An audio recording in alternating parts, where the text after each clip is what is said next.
أضحى الإسلام لنا دينا وجميع الكون لنا وطنا، توحيد الله لنا نور أعددنا الروح له سكنا. أضحى الإسلام لنا دينا وجميع الكون لنا وطنا، توحيد الله لنا نور أعددنا الروح له سكنا. الكون يزول ولا تمحى في الدهر صحائف Je ne vais pas répondre à toutes les questions et puis j'aimerais bien si ça pouvait être pas trop long parce que je suis un peu fatigué puis j'ai de la route aussi. Il n'y avait pas une question orale? Voilà, ma question est très simple, mais j'aurais eu du mal à l'écrire. Vous avez eu du mal à comprendre, vous avez dit l'alternance entre le jour et la nuit et à trouver un signe.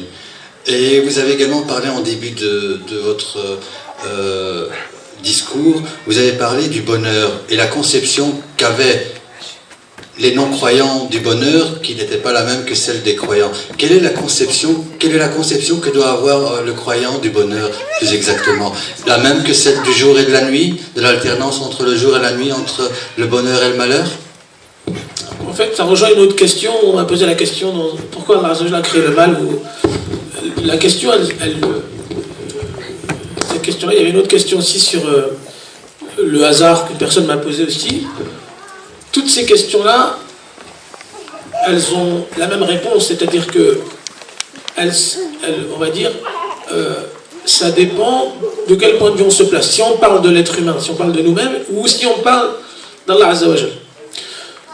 Pour la conception du bonheur, pour un musulman, en fait, il faut regarder, le musulman, il est comme tout le monde, c'est-à-dire il a, lui, une liste de ce qu'il considère être le minimum vital pour être bien. D'accord? Et ça, ça fait partie de la nature humaine, parce que l'homme, il n'aime pas être bien, il n'aime pas être pas bien. Donc forcément, en fonction de... Moi, j'aime pas avoir froid, j'aime pas être malade, je voudrais pas perdre mes enfants, etc. etc. Mais, ça, c'est quand on regarde l'être humain. Moi, j'avais un père qui me disait, quand je lui disais, mais Allah va nous éprouver, il nous l'a dit, et donc, il faut se préparer à être éprouvé. Il me disait toujours, il faut toujours considérer qu'Allah Azza wa Jal, il est obligé de rien. Et donc, Allah Azza wa Jal, il est puissant au point de ne pas t'éprouver.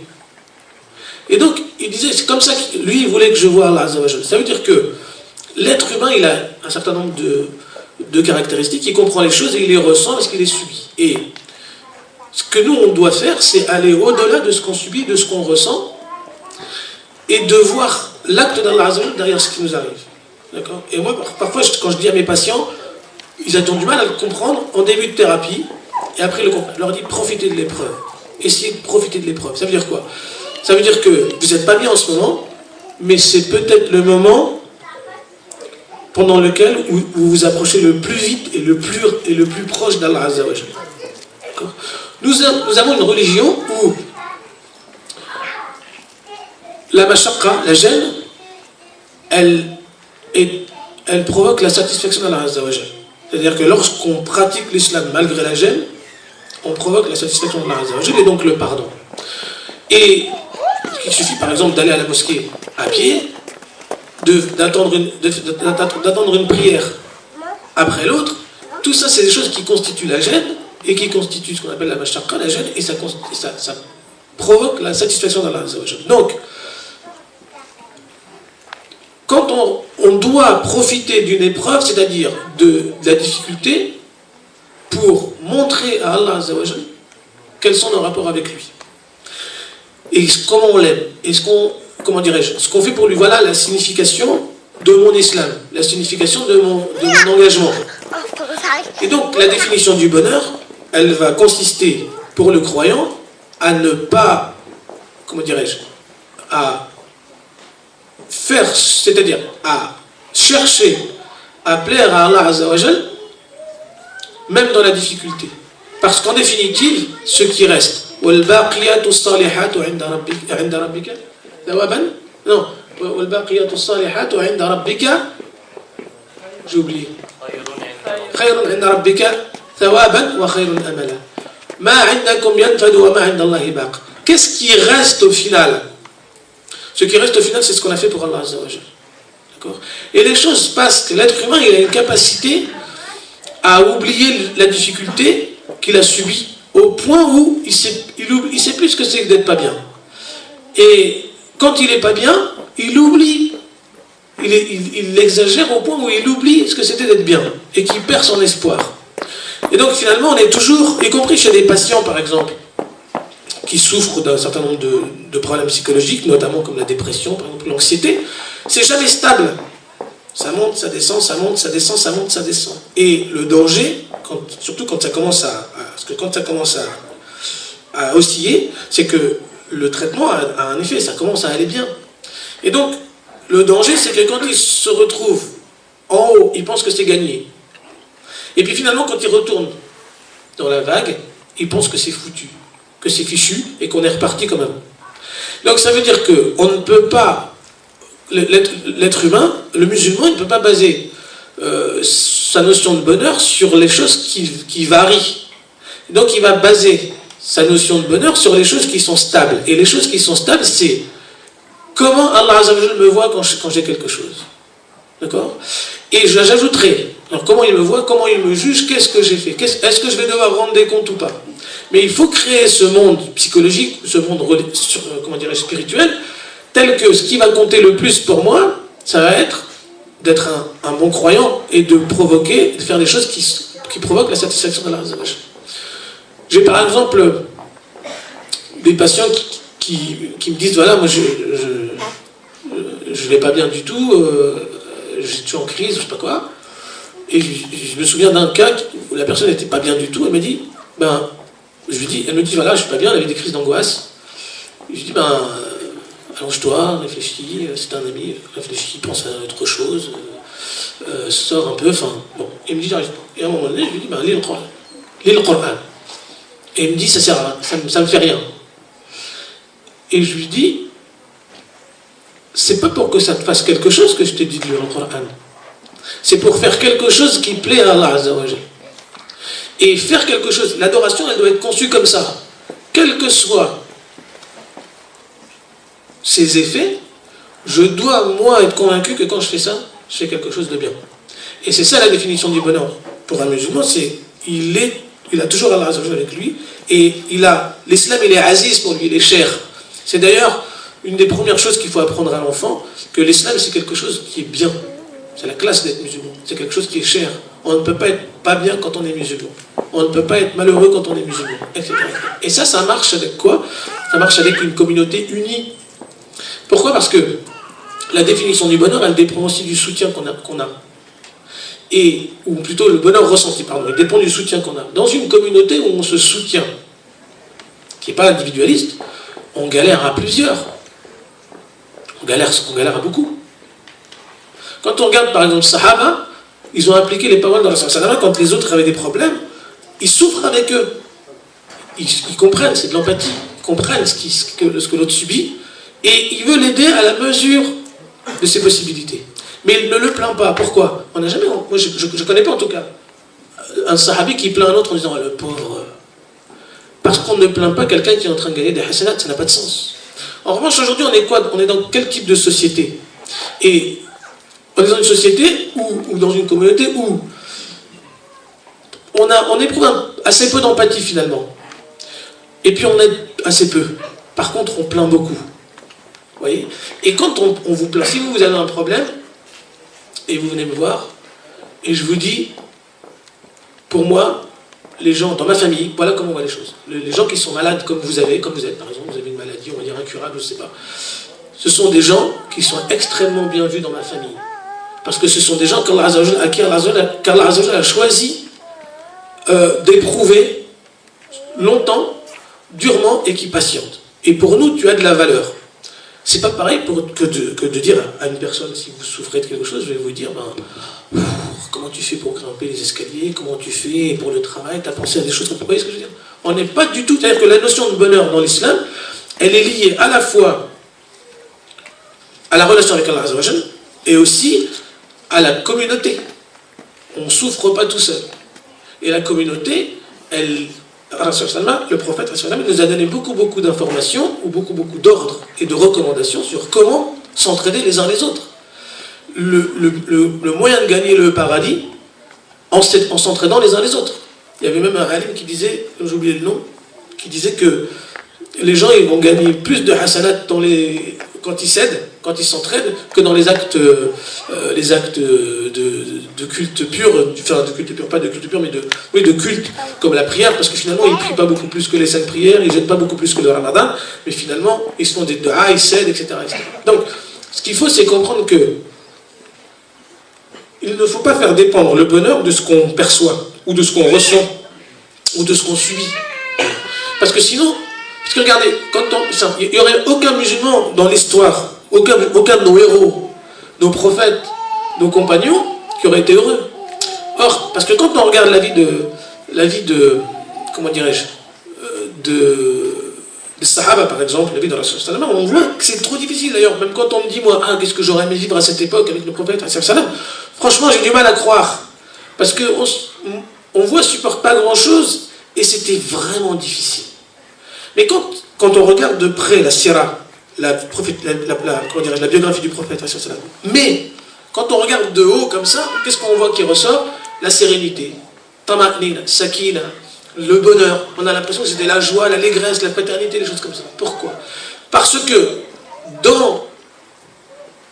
ils ont tout capitalisé. Tout ce qu'ils ont subi, ils l'ont capitalisé et ils l'ont transformé dans la relation avec Allah Azza wa Jal comme quelque chose de positif. Comme quelque chose de, comment dirais-je, c'est un bonheur. C'est un bonheur. C'est dur, mais c'est un bonheur. Il a dit à Rasul sallam, quand son petit-fils est mort, il a dit à sa fille, il pleure, et nous, on ne va dire que ce qui plaît à Allah Azza wa Jal. Parce que tout est à lui, il a repris ce qu'il a voulu. Et nous, on va garder, on ne va dire que ce qui plaît à Allah Azza wa Jal, parce que finalement, voilà la raison d'être de cette épreuve. Parce qu'il ne faut jamais oublier que quand on subit quelque chose, et c'est la base d'une thérapie qui est basée sur la compréhension de l'islam, Allah Azza wa Jal, il est aujourd'hui alerte maintenant avec nous sur ce qu'on fait, sur ce que chacun d'entre nous fait. Donc ce qui nous arrive, c'est ce qu'il a décidé maintenant. Que ce soit les choses qui nous paraissent bien ou que ce soit les choses qui nous paraissent mal. Donc dans tous les cas, ça nous vient d'Allah Azza wa Jal. Et on ne peut pas, comment dirais-je, c'est-à-dire, on ne peut pas dire, lui il ne subit pas ce qu'on subit, subhanahu wa ta'ala. Il n'y a que nous qui subissons. Et on subit ce qu'il nous a donné. Et ce qu'il nous a donné est toujours saturé de tout ce qu'il est, de toutes ses attributs. C'est toujours saturé de sagesse, de bonté envers nous, de miséricorde. C'est toujours saturé de science. C'est toujours saturé de, comment dirais-je, de guider, d'appel à la tawbah.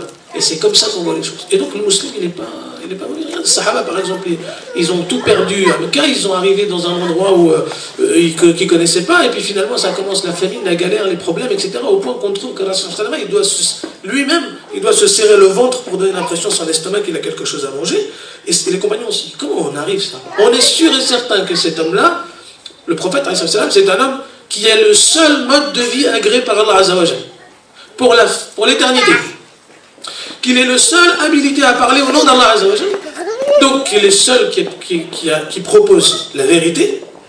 Et puis, moi, j'ai faim. Et moi, je crève de faim. Je souffre. Donc, ça veut dire que, dans leur définition du bonheur, ils ont mis le fait de patienter, et notamment d'aider le prophète, de patienter avec lui. De reconnaître l'épreuve d'Allah Azza wa Jal. Comment dirais-je, de ne pas abandonner la religion. Ça, c'est le bonheur. Parce que finalement, ça s'est arrêté, ça. Les compagnons, ils ont arrêté ça. Ça s'est fini, à un moment donné, ils avaient à manger. Qu'est-ce qui est resté de tout ce qu'ils ont subi? Ils ont resté ce qu'ils ont fait pour Allah. Donc, j'encourage, moi, le musulman, pour moi, le musulman, c'est quelqu'un qui est mort avant d'être mort. D'accord? C'est-à-dire que, quand on rencontre des vieilles personnes, souvent, je me suis dit, une fois, j'étais en train de jouer avec les enfants dans la cour, et il y avait une voisine, elle me tape à la fenêtre, et moi je croyais que je faisais beaucoup de bruit, que je la dérangeais. Donc je vais la voir, c'était une vieille femme. Et je lui dis, on vous dérange? Elle me dit, non, pas du tout, j'aime bien voir jouer avec vos enfants. Écoutez, je vais vous dire une chose. Après, il n'y a rien. Il n'y a rien après. Alors elle a vécu un peu une chose difficile, son mari est mort, ses enfants, ils ont eu des problèmes avec elle, etc. Donc pour elle, la vie c'est très mauvais, c'est très moche. Elle dit, il n'y a rien, de toute façon, vous allez vers la guerre. Et ben moi je suis d'accord avec elle, il n'y a rien. Le problème c'est qu'elle, elle a mis 70 ans ou 80 ans pour s'en apercevoir. Et elle n'a pas de recette qui lui permettent de comprendre ce qui se passe, le raïb. Nous on est des croyants, on est vieux avant l'âge, on est mort avant l'âge. On sait que tout ça c'est rien. Et que ce soit notre souffrance, les choses bien qui nous arrivent. D'accord? Que ce soit les choses qui nous embêtent, qui nous gênent, comme les choses qui nous plaisent et qu'on aime. D'accord? Et donc, il faut prendre en compte dans tous les cas, qu'est-ce qu'on a fait pour Allah Azza wa Jalla? Qu'est-ce qu'on a fait? Comment est-ce qu'on a continué à obéir? Est-ce qu'on s'est amélioré? Oui. Pour que tout soit un bienfait de la part d'Allah Azza wa Jalla. Parce que le bienfait, finalement, comme le bonheur, on le détermine en ce qui nous a poussé, qui nous a permis d'adorer Allah Azza wa Jalla, ou de continuer à adorer Allah Azza wa Jalla. Et quand je regarde chez mes patients, dans 90% des cas, la maladie les a poussés à adorer Allah Azza wa Jalla mieux. Ils ont fait des choses qu'ils n'auraient jamais fait avant. Donc c'est ça pour moi le bonheur. C'est le bonheur, c'est ce qui va nous amener au paradis. Parce que justement, une chose importante, moi je ne vais pas répondre aussi longuement sur toutes les autres questions, mais ça me permet aussi de répondre à des questions qui ont été posées. Mohamed Qutb, dans son livre, qui s'appelle Mafahim al-Lati yanbaghi an tusahhah, il parle de Dunya al-Akhira. Quelle est la conception de la Dunya et de l'Akhira?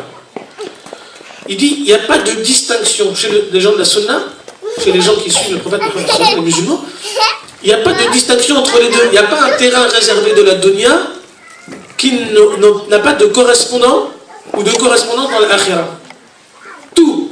Donc prendre conscience de ça, ça signifie, maintenant je suis en train de patienter pour l'Akhira. Je suis en train de subir, mais cette patience, elle me rapporte pour l'Akhira.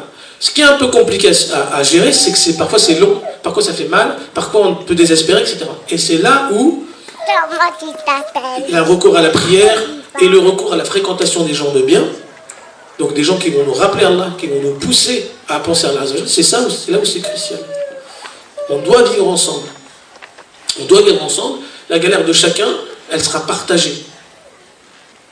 La difficulté de chacun sera partagée. Voilà. Ah oui, alors, les questions. Pourquoi se baser autant sur le mot tawhid alors qu'il n'est pas dans le Coran? Alors, en fait, moi je parle du mot tawhid, encore que c'était pas c'était le sujet de mon intervention, mais c'est comme le sujet d'un peu de notre vie. Allah Azza wa Jalla dans le Coran, il parle, il dit Qul huwallahu ahad wa ilahukum ilahun wahid. Donc le mot wahid ou ahad, il est dans le Coran. Et le mot tawhid, il signifie juste comment dirais-je, pratiquer Qul huwallahu ahad. C'est ça que ça veut dire. Donc c'est pas gênant, c'est-à-dire il y a tawhid dans le sens, parce que c'est le mot ou le concept qui est problématique. On peut ne plus utiliser le mot tawhid, moi ça ne me dérange pas, même s'il a été utilisé, mais on va dire donner à Allah Azza wa Jalla ce qu'il nous a demandé, considérer d'Allah Azza wa Jalla ce qu'il nous a demandé, enfin donner l'exclusivité à Allah là où il nous a demandé l'exclusivité, ben ça c'est pratiquer Qul huwallahu ahad. D'accord? Ça concerne quoi? Ça concerne ce qu'il fait, ça concerne ce qu'il nous demande de faire, ça concerne qui il est, ce qu'il fait. D'accord? On n'est pas obligé de... Mais tous les ulama l'ont utilisé.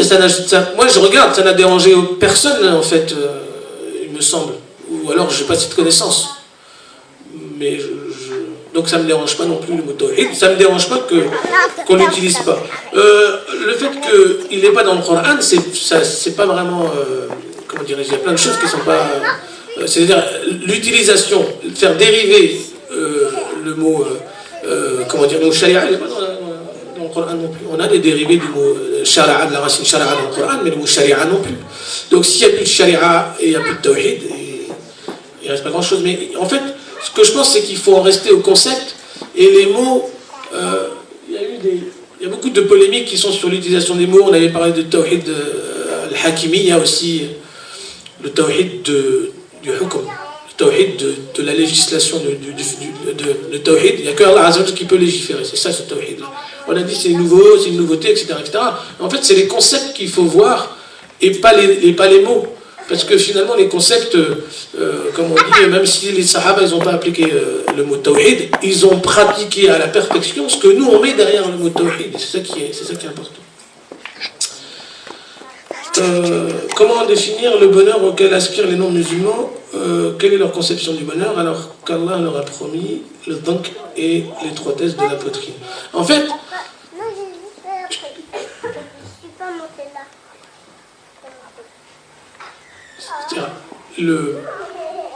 on remarque que chaque individu doit renoncer, ça c'est la règle, il doit renoncer à une partie de ce qu'il considère être le bonheur. C'est tout le monde comme ça.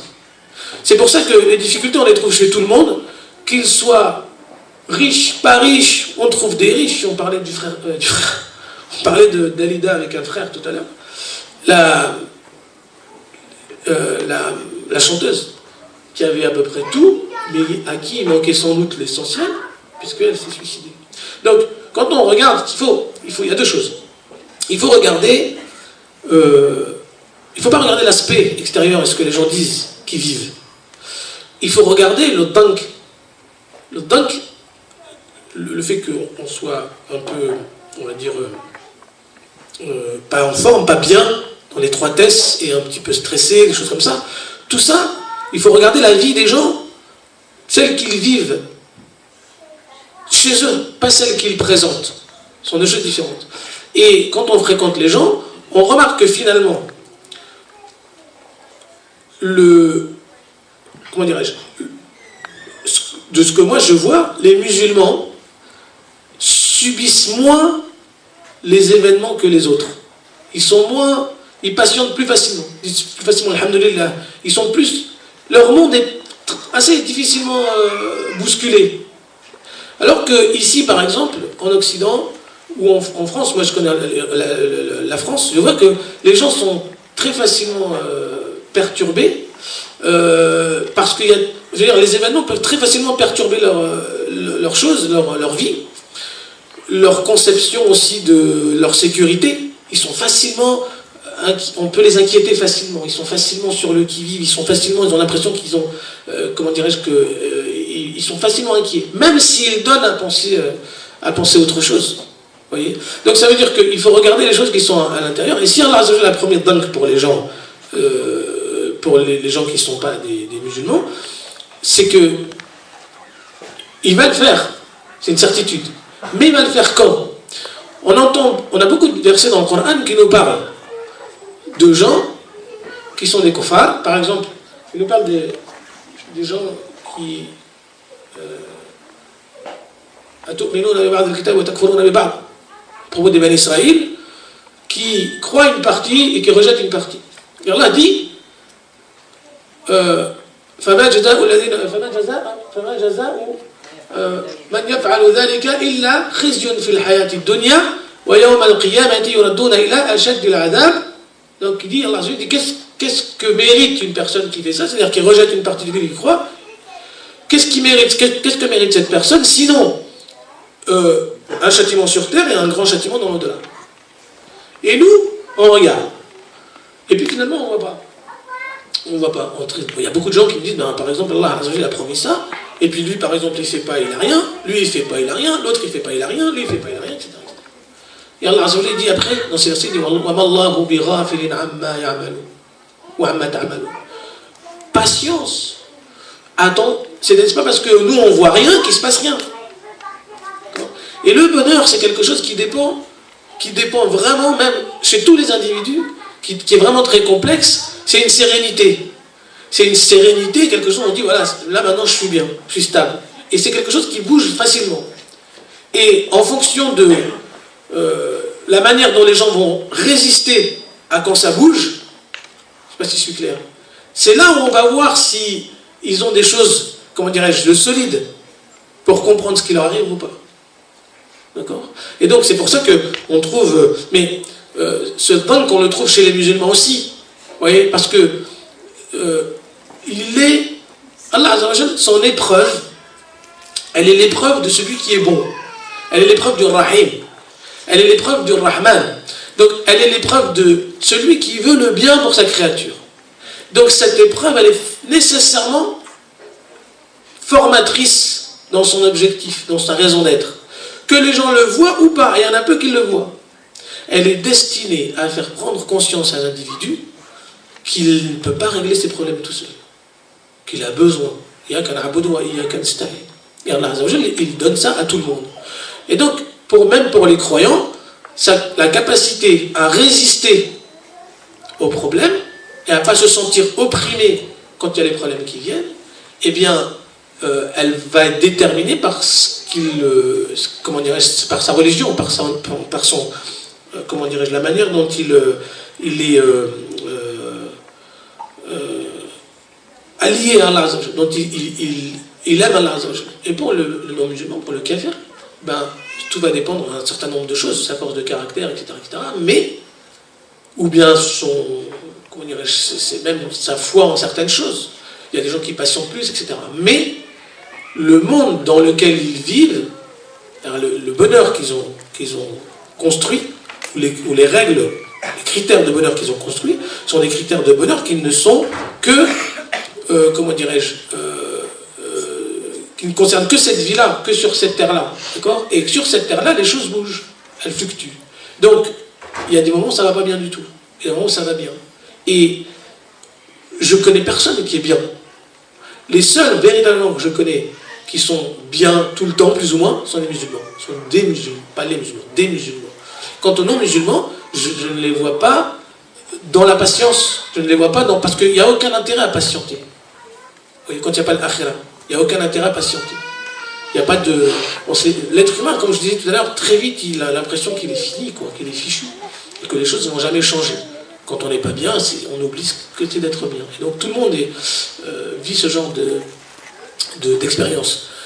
Il y a la seule chose qui va être déterminante, qui va différencier, qui va distinguer les individus, c'est comment ils vont,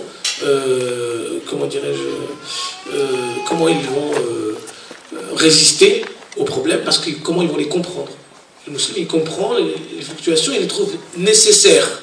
Elles sont nécessaires. Il faut faire intervenir la notion de sunnah d'Allah. Les choses fonctionnent d'une certaine manière, parce qu'Allah les a décidées de cette manière, et on le reconnaît par ça.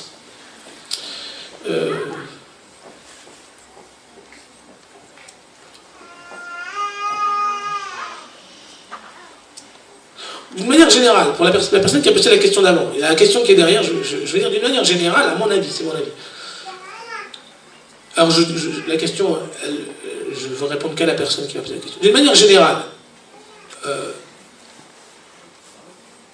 il faut l'histoire de maslaha et mafsada, c'est-à-dire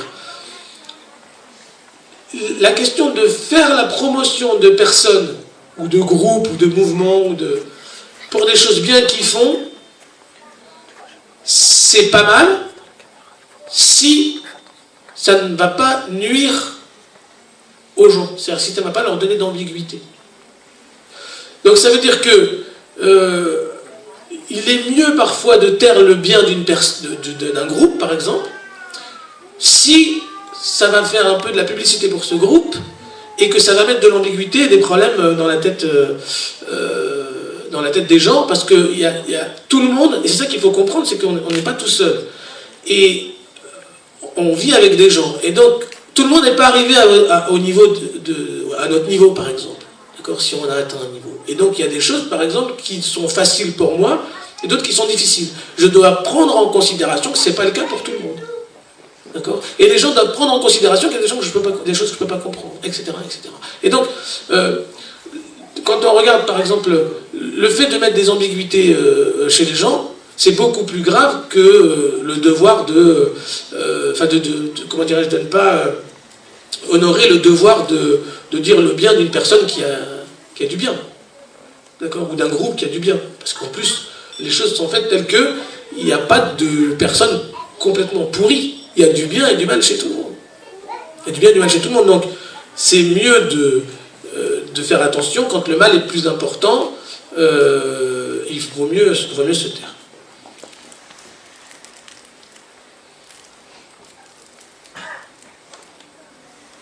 Donc j'en ai eu plusieurs comme ça, dépendant d'un gros péché, comment en sortir. je pense qu'il faut... en fait, moi, j'ai du mal à répondre aux questions en un mot, en deux mots, donc on va pouvoir traiter toutes les questions, mais la question qu'il faut poser, c'est... Ça veut dire quoi être dépendant? Parce que j'ai déjà trouvé des personnes qui sont venues me voir à mon cabinet et qui pensaient être dépendants. Et le fait de dire qu'on est dépendant, c'est un peu ça qui crée la dépendance en quelque sorte. Ouais, c'est un peu comme si on disait je suis fichu, donc on ne peut rien faire. Ou qu'est-ce que vous pouvez faire pour quelqu'un de fichu, en gros. Donc il faut déjà considérer que la dépendance, elle peut ne pas exister. D'accord ? Ensuite, il faut pas jouer le film avant qu'il soit terminé. C'est-à-dire que le film n'est pas fini. On ne peut pas considérer qu'on est fichu parce qu'on a une grosse dépendance. Ensuite, il faut construire des étapes pour enlever cette dépendance, accepter les rechutes, accepter les échecs et avancer. D'accord ? Et avancer, éventuellement se faire aider, sans dévoiler les choses de manière officielle à tout le monde, se faire aider, se faire soutenir, c'est un travail qu'il faut faire.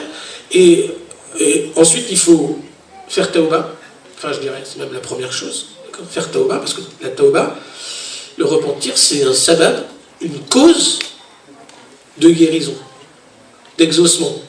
Et la dépendance est sous la dépendance, votre dépendance, si elle existe, elle est sous la dépendance d'Allah Azza wa Jalla.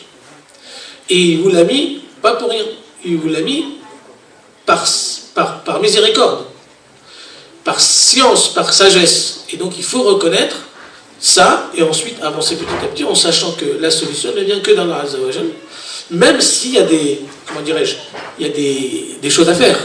Mais faire les choses, comme on dit faire les causes, c'est l'adoration. C'est obéir à Allah Azza wa Jalla. Le résultat de ce qu'on fait ne dépend que d'Allah Azza wa Jalla. Voilà. Ensuite.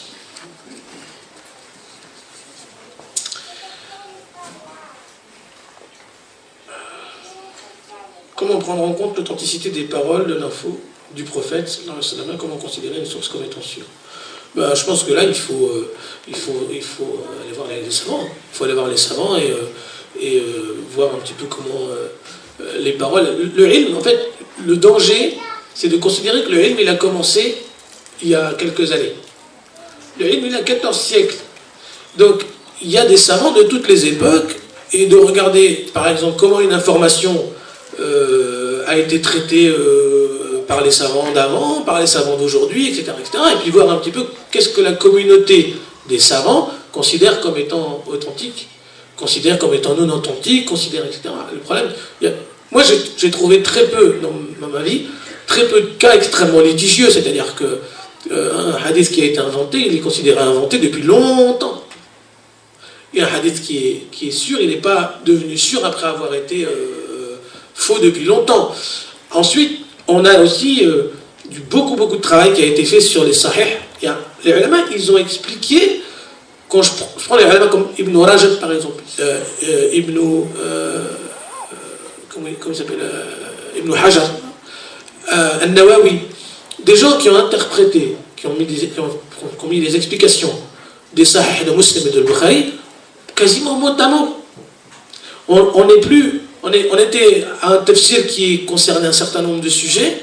Aujourd'hui, on est à un tafsir, et depuis longtemps, que ce soit le tafsir du Coran ou bien des explications des hadiths de Rasul sallallahu, qui sont quasiment du mot à mot. Donc, vous trouvez chez les ulama, Shawkani par exemple, ou bien Al-Qurtubi, Al-Alusi, c'est des structures grammaticales du Coran qui sont analysées pour le tafsir. Donc c'est difficile aujourd'hui de douter. D'accord ? Il faut juste plonger dedans et puis lire pour essayer de se donner, comment dirais-je, apprendre la mentalité, se familiariser avec la mentalité des savants, etc. Et ça passe aussi par la compréhension de la langue arabe parce que c'est beaucoup mieux. Ensuite, l'interprétation des textes ou des choses comme ça aussi, il faut apprendre et voir un petit peu sur quoi les savants se sont mis d'accord, etc., etc. Et puis ensuite, il faut essayer je pense, à mon avis, de prendre le moins de risques possible comment dirais-je, quand il y a une divergence, il faut essayer de prendre la solution qui est la plus sûre, qui est la moins... c'est encore là, choisir le moindre de deux mots, mais ça c'est-à-dire de deux mots, quand on a une solution qui est islamique, mais moins sûre qu'une autre, on essaie d'éviter les problèmes, pour éviter les doutes, et puis on va au...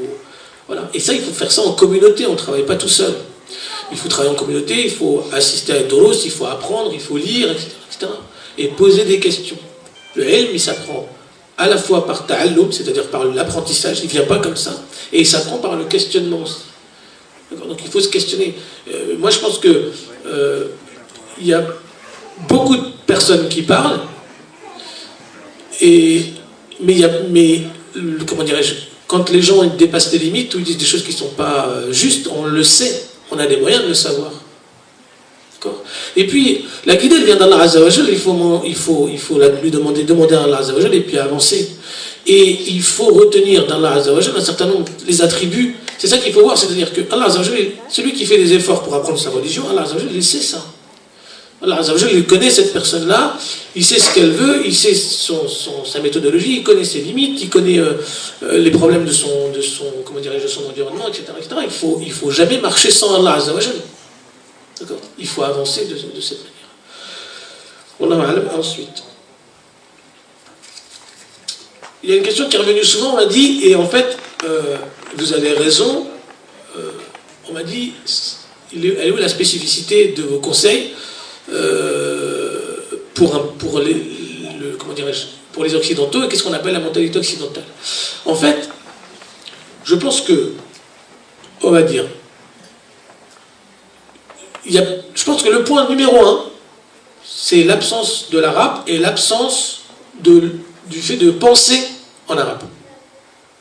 Parce que l'arabe, ça ne s'apprend pas juste. Il faut penser en arabe, il faut pousser, c'est ce qu'on appelait il faut que les concepts viennent de soi-même. Il faut que les concepts, quand on les utilise, il ne faut pas qu'on dise, voilà, comme ça qu'on doit le voir, c'est comme ça que je dois le voir, c'est comme ça que je dois penser à ça, c'est comme ça ceci, c'est comme ça cela.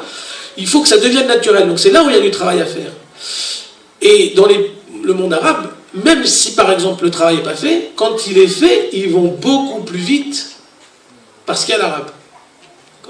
Il y a une autre chose aussi, c'est, comment dirais-je, la mentalité occidentale, elle est une mentalité assez individualiste. D'accord ? Et ça, c'est un problème aussi. Ça veut dire que quand je dis un problème, c'est une spécificité qui nécessite... C'est pour ça qu'on a du mal à créer, une communauté, même parmi les gens qui pensent pareil, parce que c'est pas uniquement l'être humain qui est en jeu là, c'est aussi le milieu dans lequel il a grandi, le milieu dans lequel il a évolué. Et la troisième chose, je dirais, c'est un truc un peu plus compliqué, c'est que je discute souvent avec mon père.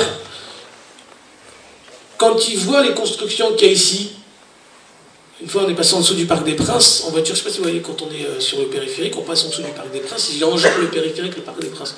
Et pour mon père, c'est extraordinaire, il dit, vraiment, subhanallah, ils ont construit des choses magnifiques, mais pas chez nous.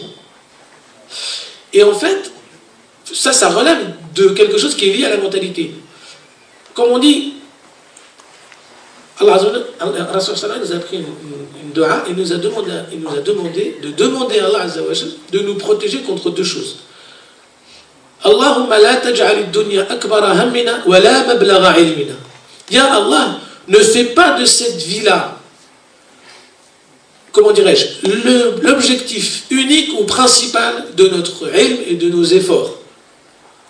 Fait qu'on ne soit pas préoccupé, que notre plus grande préoccupation, c'est comment organiser les choses ici, comment faire les choses ici, comment ceci, comment ça. D'accord ? Pour ici. Mablagh al-ilm, tout ce que j'apprends, c'est pour cette vie.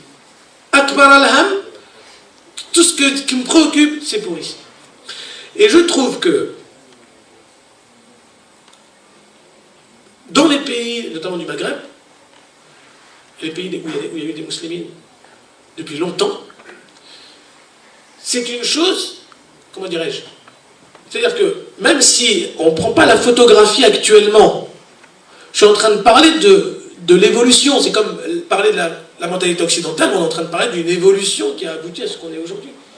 Mais ce manque de préoccupation pour, on va dire, les choses de la dunya ou l'organisation, vient peut-être de ce que leurs ancêtres, c'est des gens qui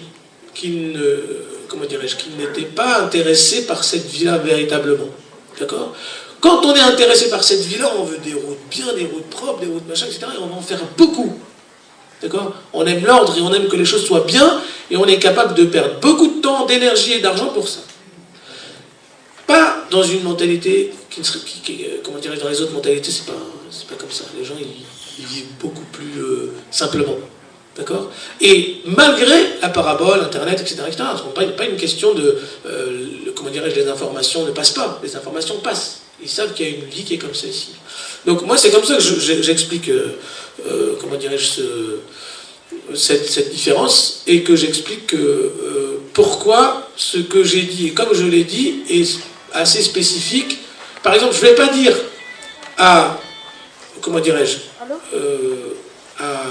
ou pas de la même manière, à des arabophones qui vivent dans un monde, c'est-à-dire avec le même niveau que les gens d'ici, dans le monde arabe, et qui sont des multazimines aussi, qui sont attachés à leur religion comme vous ici, je ne vais pas lui dire, on va arrêter de penser louange à Allah, le maître des mondes. D'accord ? Alhamdulillah Rabbil Alamin, il a une notion plus complète, plus claire et plus proche de la réalité que ça. D'accord ? Donc voilà ce que j'appelle moi la mentalité occidentale. C'était pas franchement une critique ou quelque chose qui baisse le niveau, c'est qu'il faut comprendre ce qu'on est, et j'en suis, pour savoir ce qu'on doit faire.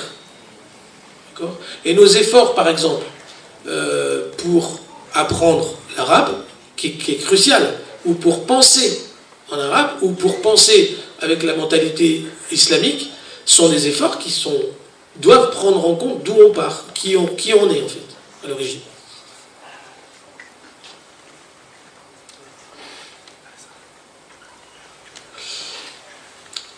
C'était quoi ça? Comment expliquer les tahiyya aux enfants? Non, alors c'était quoi? Comment combattre al-waswas, les angoisses, sachant que Allah nous voit, que les proches nous y croyons, mais le doute s'installe dans notre tête, non pas de l'existence d'Allah, mais le doute de soi-même, les peurs, la mort, la maladie, etc. En fait, c'est des restes de choses qui n'ont pas été traitées en temps et en heure. C'est-à-dire qu'aujourd'hui, on a beau croire, on a beau faire des efforts, et c'est un peu difficile, parce que finalement, l'homme, ce qu'il est en grande partie ce qu'il a appris à être. Ce qu'il pense est en grande partie ce qu'il a appris à penser. Donc, à force d'association, il abstrait, on va dire, c'est comme ça qu'on dit, il abstrait un certain fonctionnement. Alors, des choses qui lui font penser à des choses, etc. D'ailleurs, ça explique aussi en partie la différence entre la mentalité occidentale et les mentalités d'ailleurs. C'est-à-dire, c'est pas les mêmes règles, c'est pas les mêmes idées, c'est pas les mêmes relations entre les choses qui sont faites. D'accord ? Et on peut même dire aussi que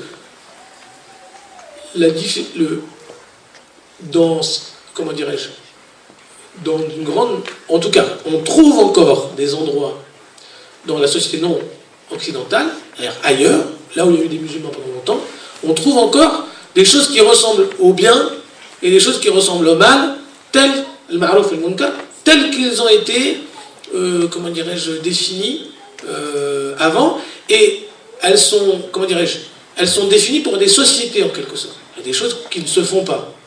D'accord ? Des choses qui ne se font pas. Et des choses qui se font. Ce n'est pas le cas dans les gens qui sont dans la mentalité occidentale. On est obligé de tout reconstruire. D'accord ? Je vais donner un autre exemple pour répondre à la question d'avant. Après, je répondrai à cette question. Quand j'ai des cousins qui sont venus du bled, ils sont très gênés facilement. Ils ont la pudeur, elle se voit très facilement pour pas grand-chose. Mais en fait, quand je dis pour pas grand-chose, ça veut dire surtout pour des choses qui ne me dérangent pas moi. Mais quand je regarde en définitive, ça devrait être des choses qui me dérangent.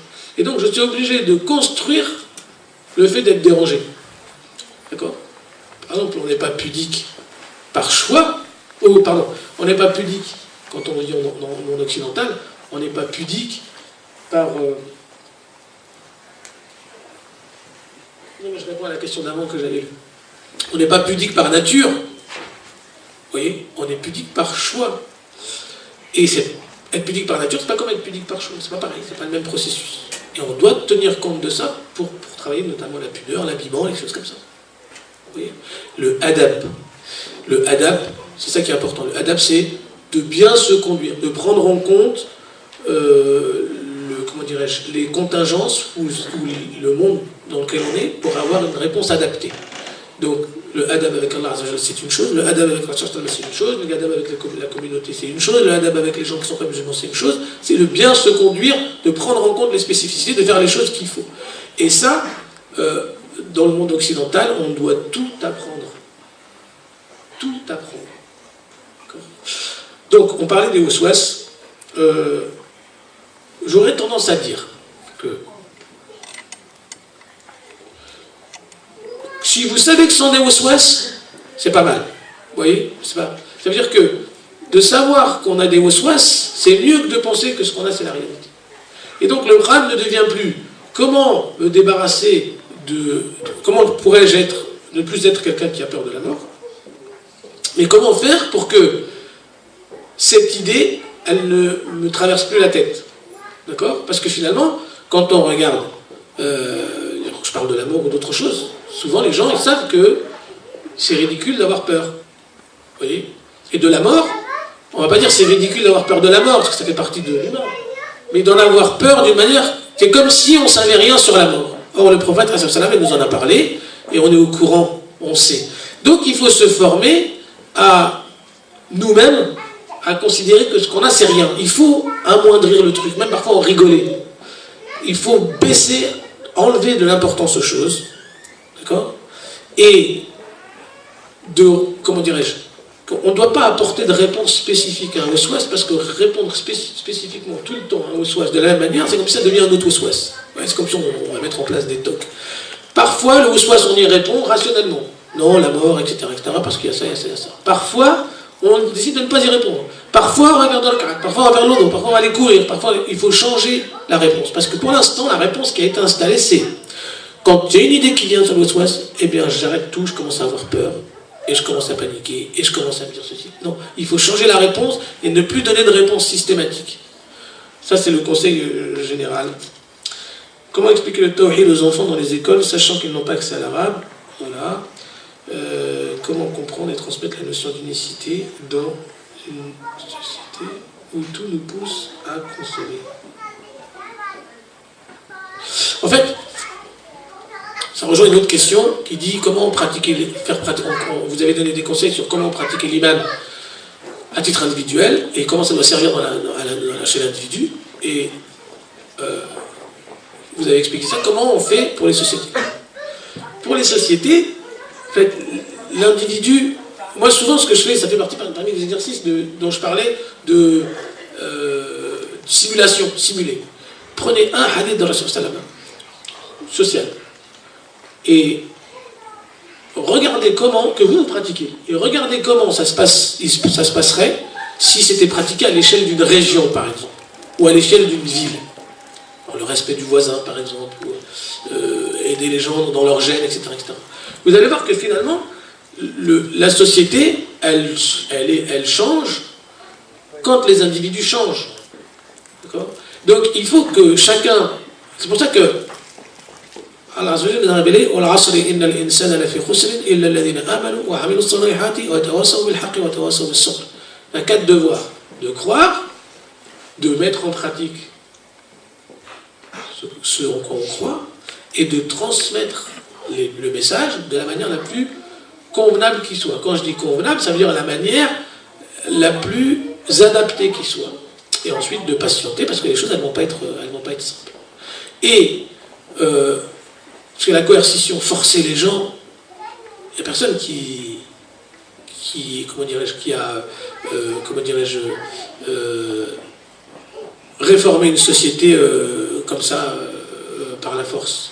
Tous les individus. Non, il faut un noyau de personnes convaincues, et ces personnes convaincues, elles changent. Elles changent les autres. Comment on change les autres? Par la da'wa. Et la da'wa, c'est quoi? La da'wa, c'est la même chose.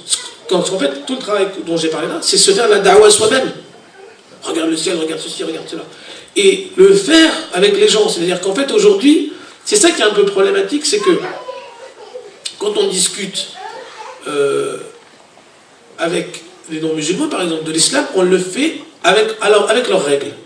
Avec leurs règles de discussion, avec leurs mots, etc. etc.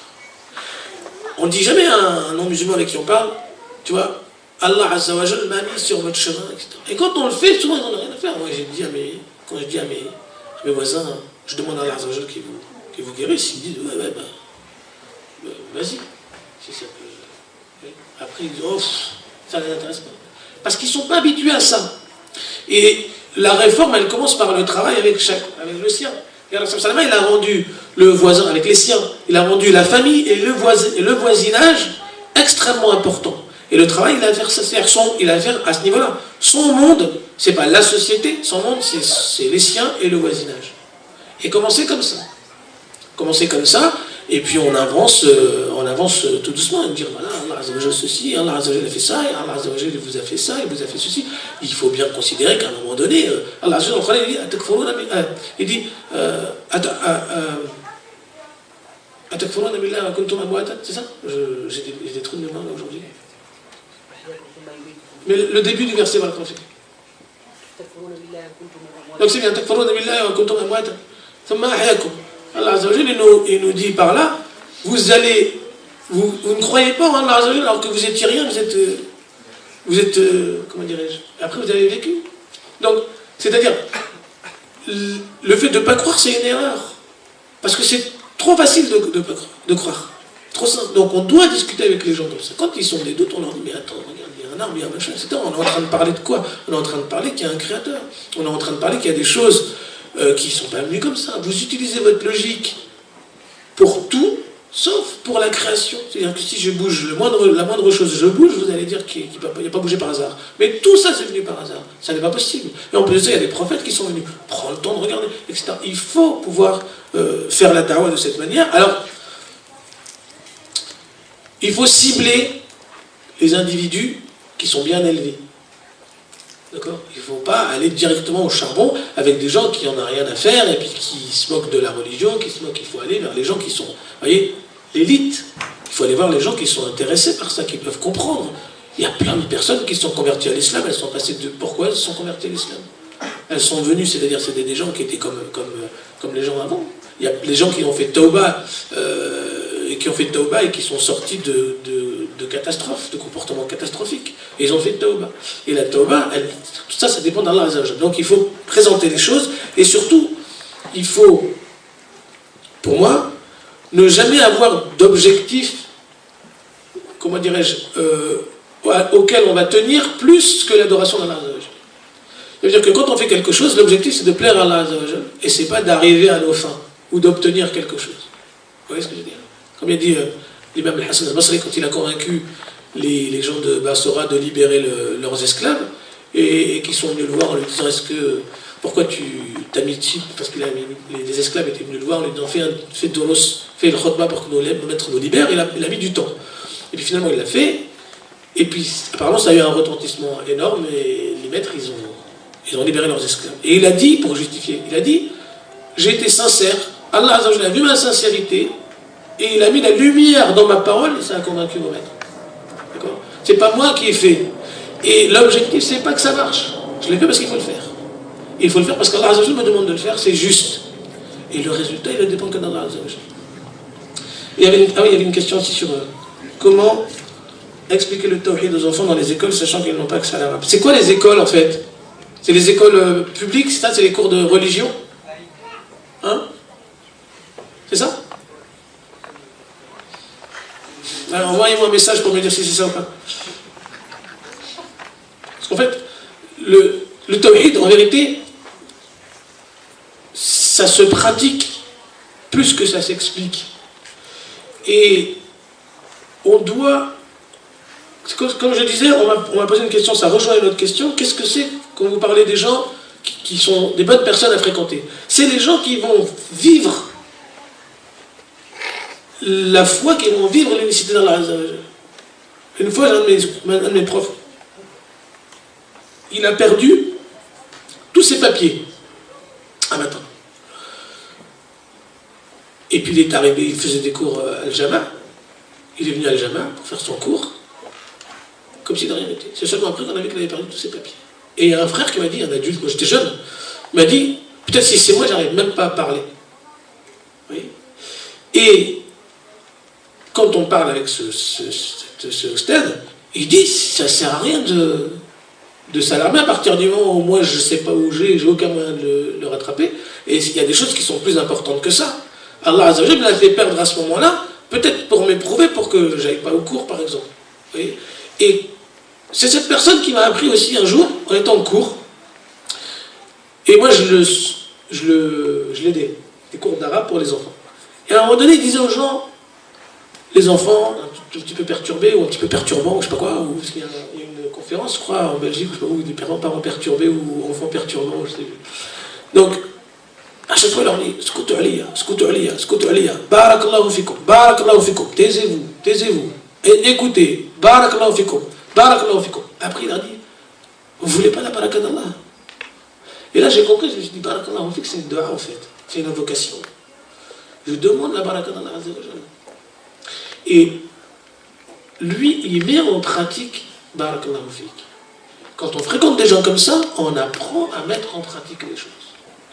Eh bien, le tawhid, ça s'apprend de la même manière, c'est-à-dire que vos enfants ou les enfants, ils vont voir. On peut, si c'est dans le comment dirais-je, le cadre d'un cours, on va dire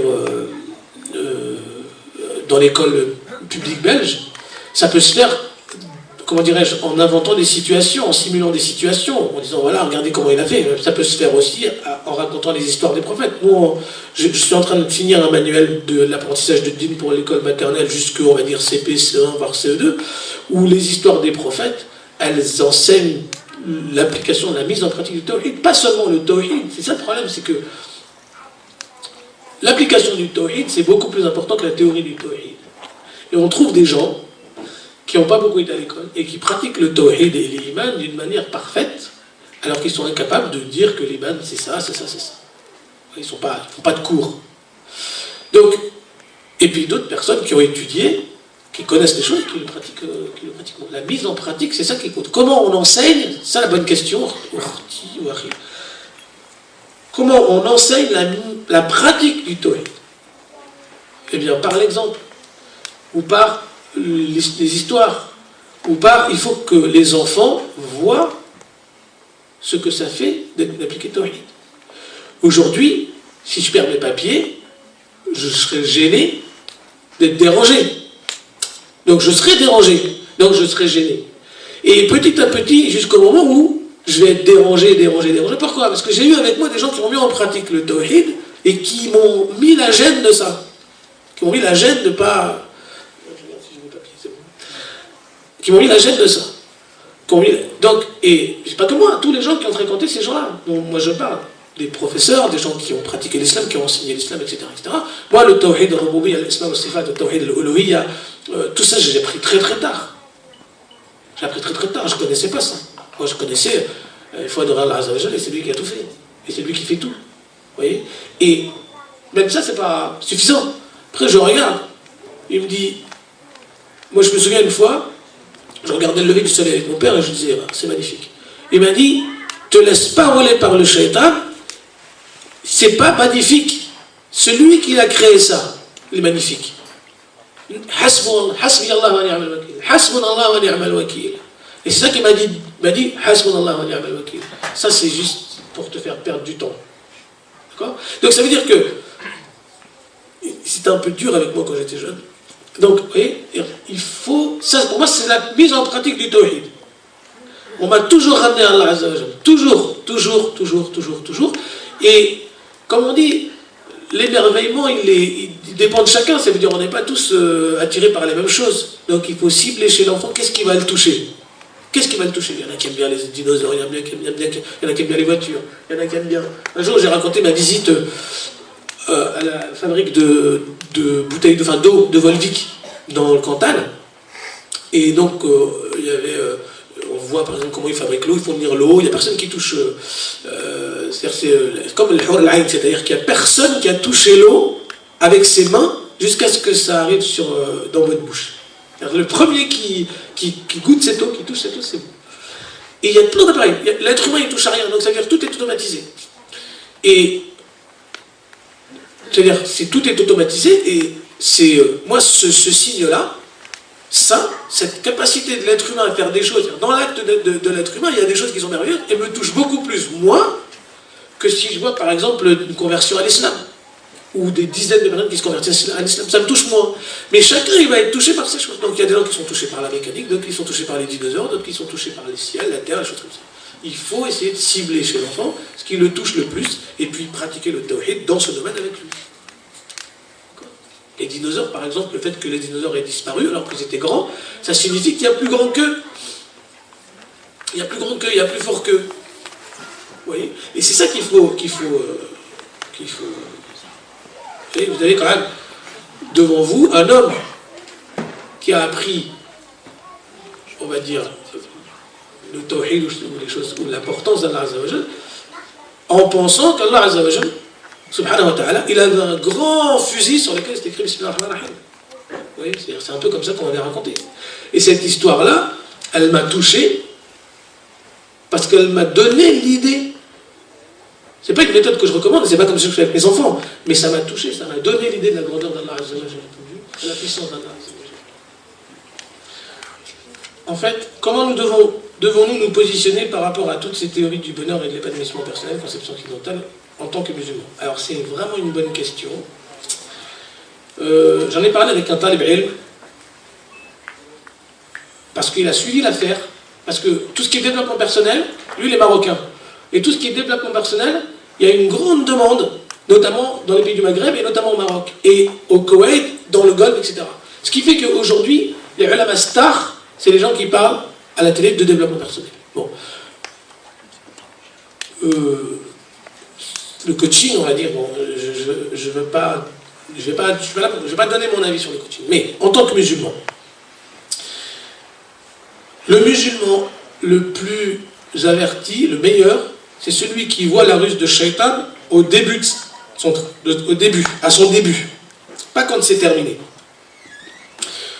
Le développement personnel, globalement, en tout cas, tel qu'il a été pratiqué au Maroc et dans certains endroits, je crois que c'était à Dubaï, il centre la réussite sur le fait que l'homme se détermine comment dirais-je, ait confiance en lui. C'est-à-dire qu'en fait, en gros, le moteur de la réussite se trouve dans l'homme en lui, dans l'homme. D'accord? De là, en tout cas de ce type d'information, de ce type d'énoncé, pour passer à il n'y a aucun bien dans l'adoration, aucun bien dans la dua, aucun bien dans la foi, il n'y a qu'un pas que certains ont franchi. Même si je pense qu'il y a eu de la tauba récemment, je me souviens plus très bien. Mais ça veut dire que c'est un danger. C'est un danger. Mais la psychologie l'est aussi. D'accord? La psychologie l'est aussi. Je ne veux pas rentrer dans le détail de, par exemple, moi je me souviens quand j'étais à Lille, il y avait des profs de comportementalisme qui me disaient, toi c'est de la métaphysique que tu fais. Parce que moi je m'intéressais à la psychologie qui consiste à dire que l'être humain, il n'est pas qu'une machine à répondre à un stimulus qui arrive, il est une machine à traiter l'information en fonction d'un certain nombre de filtres, un certain nombre de, comment dirais-je, de ce que les psychologues appelaient la boîte noire, ce qui se passe à l'intérieur, ou je ne sais pas où. Et je ne vais pas donner d'exemple parce que c'est pas le bon moment, mais il me disait c'est de la métaphysique que tu fais. Donc ça veut dire que dans toutes les matières, il peut y avoir du mal. Il faut voir qu'est-ce que ça apporte en tant que musulman et qu'est-ce que ça apporte pour les musulmans. Donc, il faut saisir la ruse de Shaitan et la ruse de son propre mal dès le début. Et ce genre d'études, développement personnel ou même psychologie, ça peut mal finir. Et ça a déjà mal fini. D'accord? Ça a déjà mal fini. Et notamment, je crois, d'après ce que m'avait dit le talib en question, Allah il me disait que certains de ces gens-là disaient que le prophète il était malheureux parce qu'il avait été orphelin et qu'une grande partie de ces choses, de ce qu'il avait vécu finalement, de la manière dont qu'il avait vécu ou qu'il avait présenté les choses, venait de cette souffrance petite. A'udhu billah. La révélation et le miracle de la prophétie et le miracle de cette personne nous montrent que justement, malgré, c'est-à-dire tout les faiblesses qui étaient les siennes au départ, il s'en est sorti et il a représenté le guide parfait. Pourquoi? Parce que c'est Allah qui l'a pris en charge. Allah l'a pris en charge. Ça fait partie de nos croyances. De dire qu'il a perdu ses parents tôt et qu'il est orphelin et que ça a joué sur le reste, c'est un mensonge et un blasphème que, qui est facilement démonté. C'est-à-dire qu'il suffit de regarder la vie de Rasul Salama. Qu'est-ce qu'il a fait pour lui? Qu'est-ce qu'il a fait pour lui? Est-ce qu'il a cherché l'amour des gens? Parce que soi-disant, c'était un peu un orphelin qui va rechercher l'amour, etc., etc. Bon. Donc il faut essayer de faire attention avec ces matières, ces sciences, on va dire, qui traitent de l'être humain, parce que sur certains sujets, elles entrent en compétition avec la religion. Et pour exister, elles sont obligées d'aller ailleurs. Par exemple, un coach de développement personnel, je connais pas mal de gens qui m'ont dit, d'accord, mais qu'est-ce qu'il apporte de plus qu'un imam? Vous voyez, qu'un imam qui fait bien son travail. Donc il faut voir un petit peu... moi, j'ai pas d'avis vraiment sur le coach de développement personnel. J'ai un coach à la maison, mon épouse, mais elle est coach du travail. C'est pas du tout le même...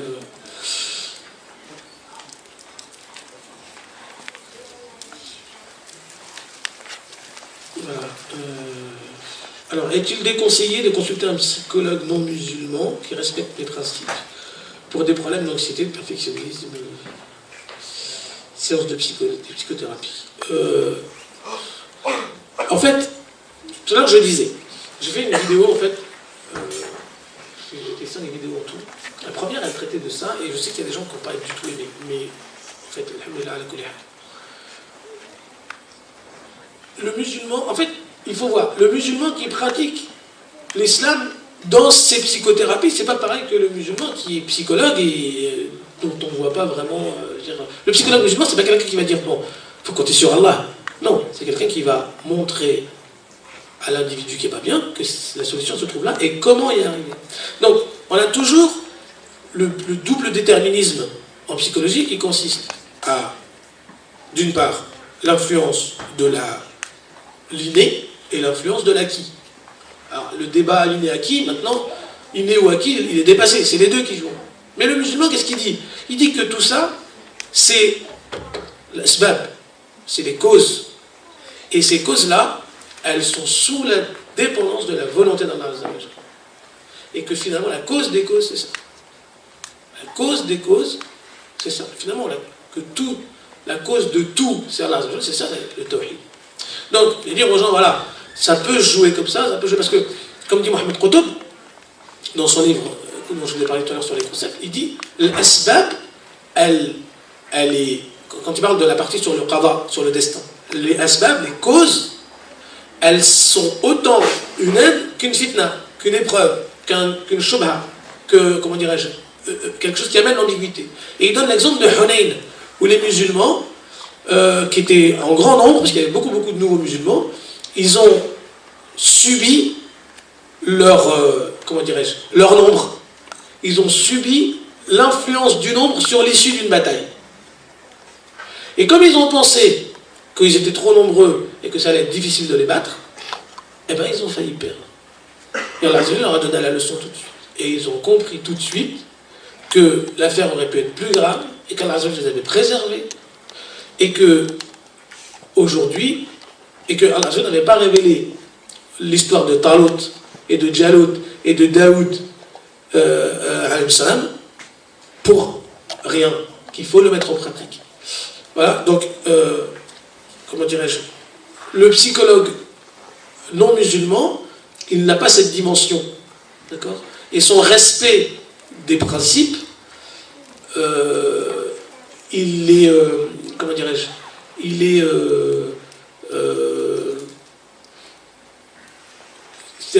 c'est sa manière à lui d'être un psychologue laïque, je respecte, d'accord?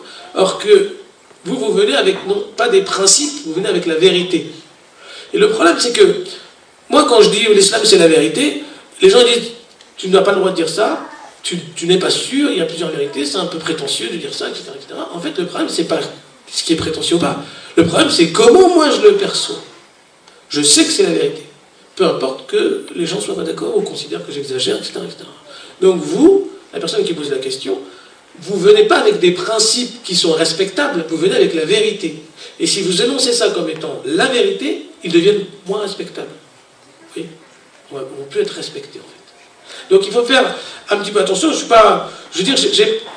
Moi, personnellement, je ne conseille pas, je ne préfère pas, mais je préfère que les gens se rendent compte par eux-mêmes que les problèmes psychologiques, les troubles psychologiques, c'est-à-dire de la même manière, même de manière plus cruciale encore, que le problème psychologique, la plupart des problèmes psychologiques relèvent d'un problème de donner des fausses significations aux choses, que ce soit la dépression, l'anxiété ou des choses comme ça. Ce sont des troubles qui touchent la définition, la signification des choses. D'accord ? Et quand on doit rectifier ça chez un patient, on va rectifier en fonction de la véritable signification des choses. Et le psychologue musulman, il reconnaît qu'il y a une véritable signification des choses. Le psychologue non musulman, sans doute pas. Il va dire non, il n'y a pas de véritable signification des choses. Voilà. Donc vous faites comme ça, le principe c'est d'être bien, etc., etc. D'accord ? Alors, je pense que après je vais arrêter, excusez-moi. Ça c'est bon. Alors, ça c'est bon. Après je vais arrêter, excusez-moi, il y a des questions qui sont un peu longues à répondre. Peut-être que je vais prendre celle-là. Bon. Pourquoi Allah a-t-il créé le mal ? Ça c'est une question que les Allemands ont répondu. Il a créé le bien dans tout et il a créé le mal. Le mal, c'est quelque chose, comme je disais tout à l'heure, il faut regarder du point de vue d'Allah Azza wa Jal et du point de vue de l'être humain.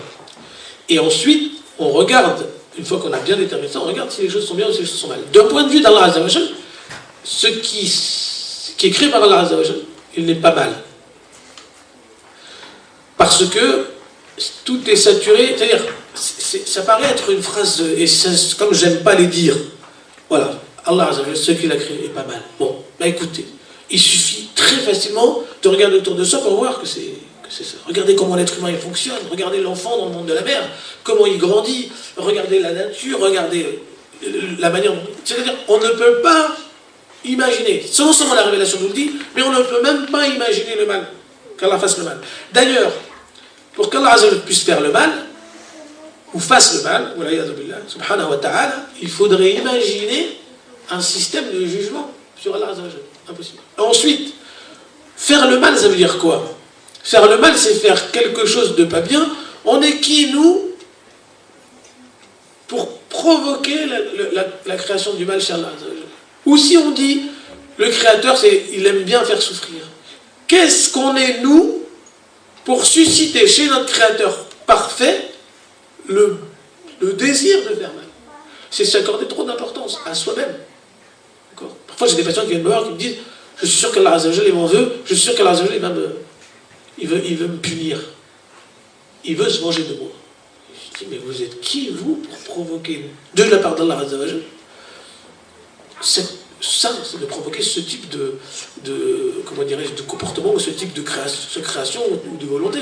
Non, vous confondez Allah Azza wa Jal avec un être humain que vous avez énervé et qui veut se venger. D'accord ? Donc, créer le mal, c'est comme si on disait, c'est le mal, c'est les hommes qui font le mal. D'accord ?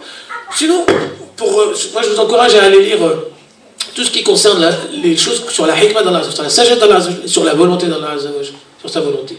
Et en définitive, pour dire, le bien il est partout, même, c'est-à-dire, on peut le voir ça, le bien dans comment dirais-je, dans les... On n'a pas besoin d'attendre le jour du jugement pour s'apercevoir que le mal c'est bien. Les maladies, elles permettent de faire les remèdes, le shaitan, il permet de nous comment dirais-je, de revenir dans la bonne voie, d'augmenter notre récompense et donc la satisfaction d'Allah Azza wa Jal, et de nous positionner. Si on n'était pas éprouvé, on serait loin de l'islam. On ne serait pas là. Vous voyez ce qui nous rassemble ici, c'est pour ça que j'ai commencé cette allocution comme ça. Ce qui nous rassemble, c'est qu'on souffre, c'est qu'on n'est pas bien. Et que la seule chose qui nous permet d'être bien, c'est notre relation avec Allah Azza wa Jal. Et le Allah Azza wa Jal dont je parle, subhanahu wa ta'ala, c'est celui qui a créé tout ça.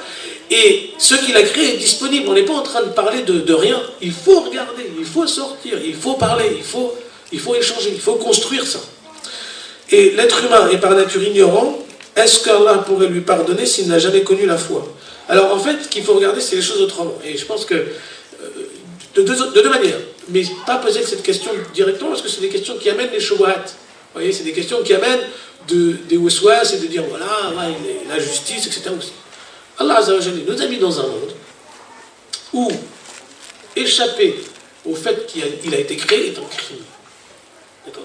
Et Allah Azza wa Jalla, quand il va nous punir, il ne va pas nous punir parce qu'on a refusé de croire à quelque chose de douteux ou de supposé. Il va nous châtier parce qu'on a refusé de croire à quelque chose de tellement évident. De tellement évident. D'accord ? Donc, la question qu'il faut se poser, c'est, il y a des gens qui vont aller en enfer, et il y a des gens qui vont aller au paradis. Il y a des gens qui vont aller en enfer, et est-ce que les gens qui vont aller en enfer, ils ne sont pas passés devant moi, et moi je les ai laissés partir en enfer? C'est ça la question. D'accord ? Est-ce qu'ils vont venir me voir le jour du jour en me disant, tu m'as pas dit, tu m'as pas fait, tu m'as pas... Ou, tu m'as dit, mais j'ai pas compris. Tu m'as crié dessus, tu m'as insulté, tu m'as rien dit. Vous voyez ? C'est un peu comme ça qu'il faut voir les choses, à mon avis. Ensuite, est-ce que nous, musulmans, peuvent étudier la psychologie? La psychologie, c'est l'étude du comportement. L'étude du comportement humain. Et le psychologue musulman, il va étudier l'étude du comportement humain selon les différents déterminants du comportement, la nature, l'inné et l'acquis, et selon la volonté d'Allah Azza wa Jalla, et selon des principes qui viennent de l'islam, c'est-à-dire sur la question du bonheur dont on a parlé, sur la question d'obtention du bonheur, sur la question de ce qu'on appelle le fait de renoncer, etc., toutes ces choses-là, et sur la question de la signification du mal, la signification des choses et tout. Bon. Mais la psychologie, c'est pas qu'un seul bloc. Vous voyez, il y a des psychologues qui utilisent, il y a plein de théories. Donc on doit chercher, on doit se construire, et notamment les thérapeutes doivent se construire. Il ne faut pas arriver à la thérapie trop vite, il faut vivre avant, il faut connaître les choses. On n'appelle pas des recettes, il faut connaître l'être humain et les problèmes de l'être humain. Il faut évacuer tout ce qui est non conforme à notre religion. D'accord ? Il y a des théories, on va dire, de la psychologie qui fonctionnent très très bien et qui sont compatibles avec notre religion et qui trouvent même des choses qui sont, confirmées dans notre religion. Vous voyez ce que je veux dire ? Les théories, les thérapies cognitives et comportementales, etc. On trouve par exemple dans la Sunna des choses qui sont liées au comportement humain et j'ai pas d'exemple, enfin si j'ai des exemples, mais ce sera un peu long, mais on trouve dans la psychologie des choses qui sont, dans la sira du prophète, un comportement. Il se comportait avec les gens en tenant compte de leur psychologie. Je pense par exemple le hadith sur la personne qui l'a insulté, la femme qui l'a insulté, lorsqu'elle était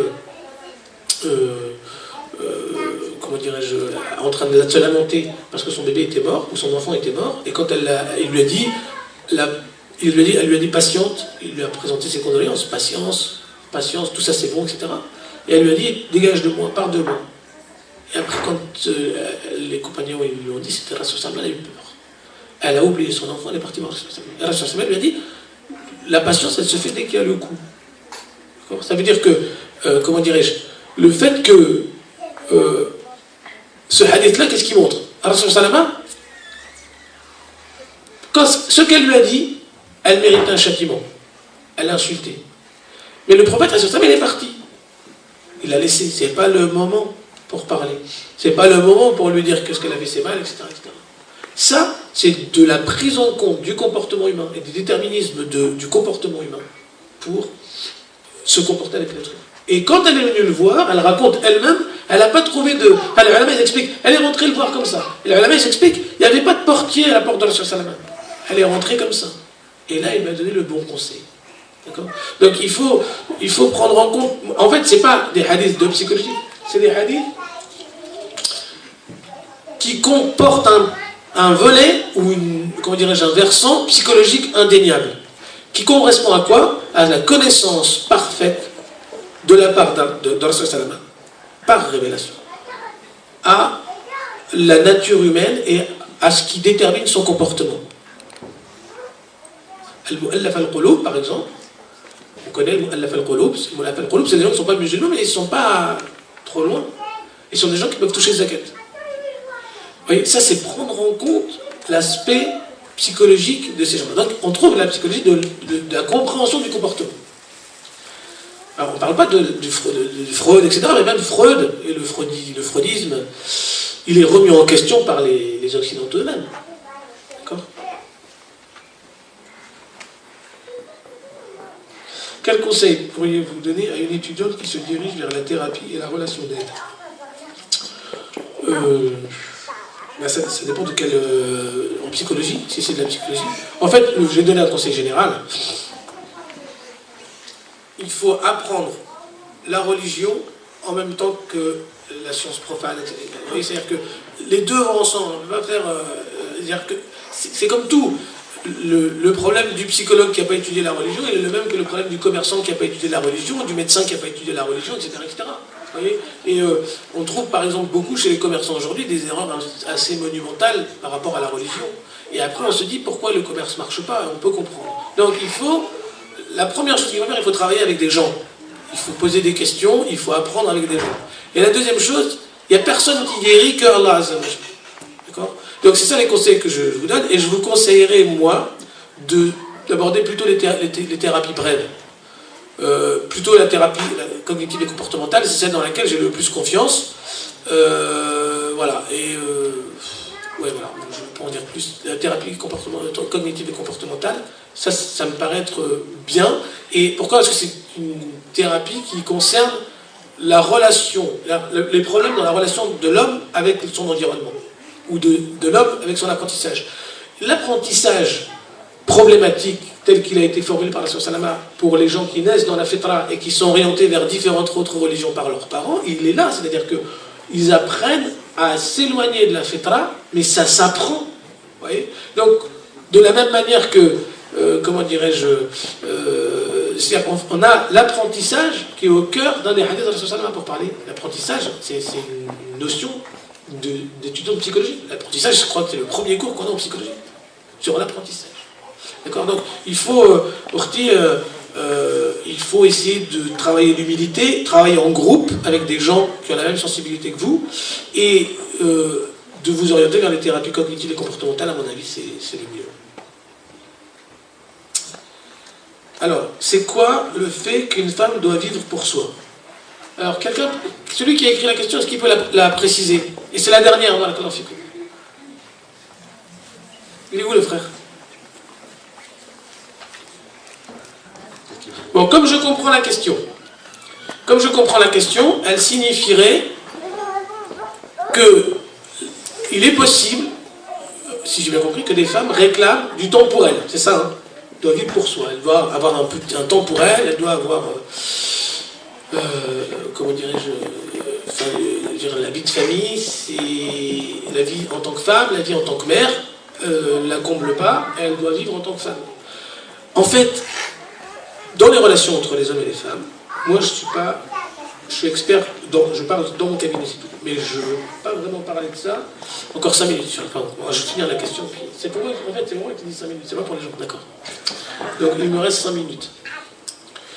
Je parle pas de... Je discute pas sur les relations des couples, parce que chacune est spécifique et on ne peut pas faire de règles, véritablement. De ce que j'ai compris, moi, des couples que je reçois. Et la chose qui domine dans le discours de Rasul Salama, c'est que la valeur de l'être humain, il y a un hadith de Rasul Salama qui dit le meilleur d'entre vous, c'est le meilleur avec les siens. Et je suis le meilleur parmi vous avec les miens. Et les ulama disent, Rasul Salama a résumé la valeur d'une personne. Quand je vous dis, il faut prendre ça au sérieux. Donc, le prophète il a résumé la valeur d'une personne. Donc, attention, c'est important, on va voir ce qui est important. La valeur d'une personne, ça m'intéresse.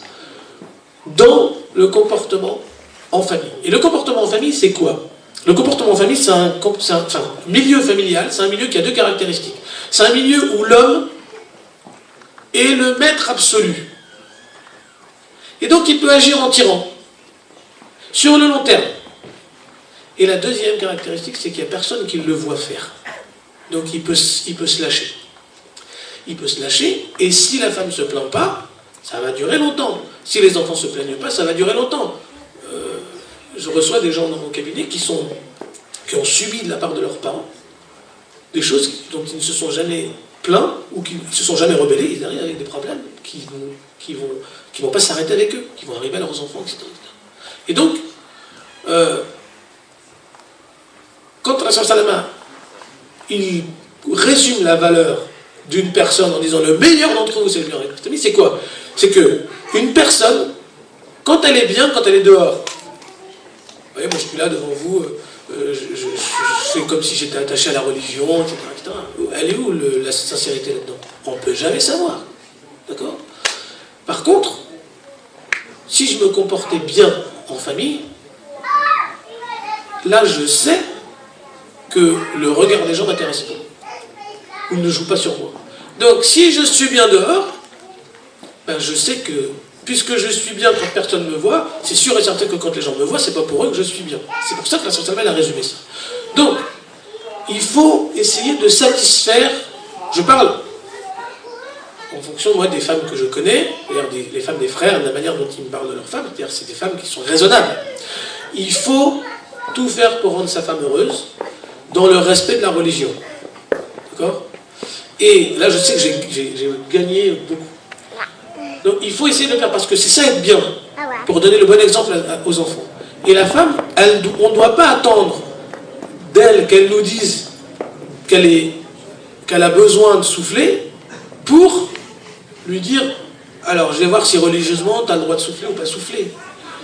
Chaque couple est différent, d'accord? Chaque couple est différent, et si les choses peuvent rendre, c'est-à-dire les choses qui sont licites, ne pas hésiter à utiliser les choses licites qui peuvent rendre, comment dirais-je, le couple plus solide et la considération du mari meilleure.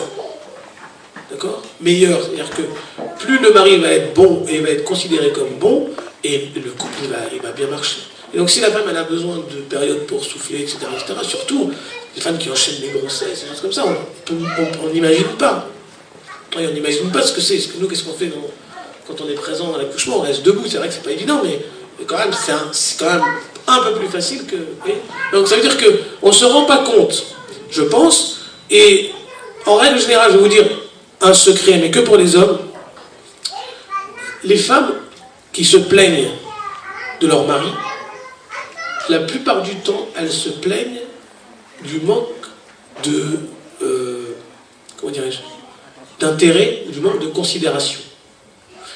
Et donc, le musulman, il aime sa femme, il le lui dit, il le lui montre, et il est possible que la femme souhaite prendre l'air parfois parce qu'elle ne se sent pas considérée. Elle a besoin de faire quelque chose pour qu'elle soit considérée, pour qu'elle se sente considérée. Elle-même, elle a besoin de ça. Parce qu'il ne faut pas oublier une chose, et j'en terminerai là, c'est que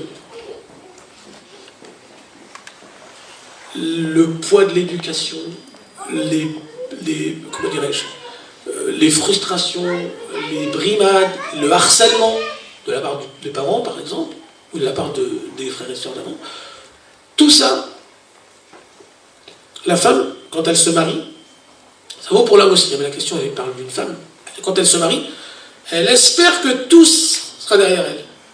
D'accord? Et le problème, c'est que c'est jamais derrière elle, et que quand je dis c'est jamais derrière elle, c'est pour encourager les parents à faire attention. D'accord? À être bons avec leurs enfants. Comme nous a appris la Sœur Salama. Mais la femme, c'est jamais derrière elle, mais ça l'est d'autant moins que le mari adopte le même comportement. D'accord? Il faut traiter les femmes comme des partenaires. Et des partenaires dans l'adoration d'Allah Azza wa Jalla. Des partenaires dans la relation avec Allah Azza wa Jalla. Dans la relation, comment dirais-je, avec la justice d'Allah Azza wa Jalla. D'accord? On ne fait pas de l'homme et la femme un seul genre. L'homme remplace la femme, etc. etc. C'est pas comme ça. Nous, on ne dit pas ça. On ne dit pas ça pas parce qu'on n'a pas envie de le dire ou parce qu'on veut absolument aller à l'encontre des théories actuelles, mais parce que c'est comme ça que c'est depuis toujours et que c'est depuis la révélation de l'Coran et de la Sunna, c'est comme ça. Et on n'a aucune raison de douter, justement, parce qu'on a fait tout le travail dont j'ai parlé, qu'on a regardé dehors et qu'on s'est forcé à regarder les choses d'une certaine manière et qu'on les a considérées justes. Il n'y a aucune raison de douter que la femme est une femme et que l'homme est un homme. Ça fait partie des fondements du couple et des fondements de la société. D'accord ? Donc, la femme qui a besoin de temps pour elle, il faut lui donner du temps pour elle dans le respect de la religion, en fonction des possibilités. Et il y a une chose qui fonctionne très bien, c'est que, comment dirais-je, dans un couple, la femme doit voir à la fois que son mari l'aime, la considère, mais aussi qu'il s'investit dans le couple, dans l'éducation, dans les choses comme ça. Voilà. On l'a. C'est un com. Donc, moi, en guise de conclusion, ça sera un peu plus rapide. Donc, concernant la thématique d'aujourd'hui, on voit que tout ce que j'ai dit au début, pour ceux qui n'étaient pas là, donc les trois axes sur lesquels, autour duquel le CRM tourne, donc l'authenticité, la réflexivité et l'identité, on retrouve tous ces points dans cette thématique. Donc l'authenticité, donc le fait de revenir au tawhid, c'était le centre même de ce sujet. Et même s'il a beaucoup été question de iman, mais les deux sont liés. La réflexivité, donc être autocritique envers soi-même, comme lorsque le frère disait qu'il faut faire une distinction entre le fait de croire et le fait qu'on doit croire. Donc remettre en question sa pratique. Et l'identité, c'est fatalement lié avec l'authenticité et la réflexivité. Maintenant, une chose simple que j'aimerais dire, c'est si on prend par exemple l'exemple des 5 piliers, en partant de la fin, si on prend le hajj, on voit que le hajj, on est censé le faire qu'une fois dans sa vie. La zakat, c'est seulement si on a les moyens. Le ramadan, c'est une fois par an. La prière, c'est 5 fois par jour. Donc, si on reste logique, on voit que plus on revient vers le premier pilier qui est la shahada, plus on voit que c'est contraignant. Et c'est ça qu'on apprend dans le sujet qui a été traité aujourd'hui, c'est lorsque le frère nous rappelle qu'il faut apprendre, par exemple, à ressentir ce qu'est la crainte, apprendre à ressentir ce qu'est l'espoir, apprendre les explications des mots, faire la différence entre les termes et les concepts, construire nos propres signes, apprendre l'arabe, etc., etc., etc. On voit qu'il y a une certaine contrainte, et donc voilà, on n'a jamais dit que c'était facile. Lorsque le titre de la conférence c'est Apprendre à croire en Allah en Occident, on n'a jamais dit que c'était facile. Il n'y avait pas de sous-titre qui disait qu'on vous donnerait une recette miracle, mais c'est quelque chose qui se pratique dans la vie de tous les jours. Allahumma salli ala Sayyidina Muhammad wa ala alihi wa sahbihi wa sallam. Assalamu alaikum wa rahmatullahi wa barakatuh.